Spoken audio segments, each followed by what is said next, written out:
अब गोविंद दास ठाकुर जी के साथ वन में खेल रहे थे और खेलते खेलते ठाकुर जी बोले, ए गोविंदा चल घोड़ा बन, मुझको सवारी करनी है। तो गोविंदास जी घोड़ा बन गए, ठाकुर जी ऊपर बैठ गए और चोटी पकड़ करके गोविंदास जी से बोले, चल चल टुक टुक चल गिरिराज जी में। अभी 400-500 वर्ष पुरानी घटना।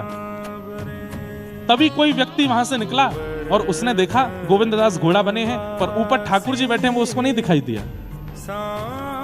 वो देखने लगा, अरे गोविंद दास घोड़ा बन के कहां घूम रहा है, ये ऐसे क्यों डोल रहा है। और उसी समय क्या घटना होती है कि गोविंद दास जी ठाकुर जी से बोले, जय जय न उतर जाओ। ठाकुर जी बोले, क्यों उतर जाएं? अरे मोकू लघु शंका लगी है, न उतर जाओ। तो गोविंद दास बोले, अरे घोड़ा कभी अपने बैठवे वाले को उतारे लघु शंका करवे के काजे? ऊपर आदमी बैठो रे, वो तो चलता लघु शंका कर ले, तो तू मुझसे कैसे कह रहा है? तो गोविंदास बोले, तो मतलब? बोले, तो फिर वही मतलब है जो तू सोच रहा है।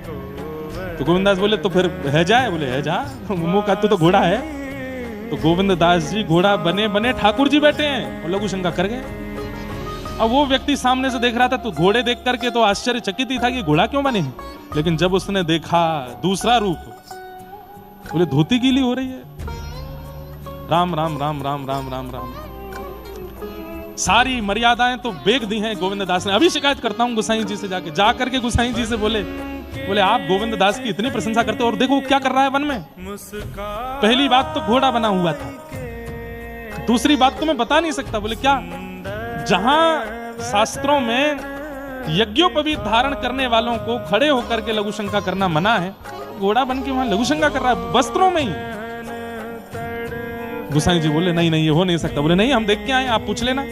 शाम को स्नान ध्यान करके वस्त्र बदल के गोविंद दास जब आए तो गोसाई जी ने पूछा, क्या तुमने ऐसा किया?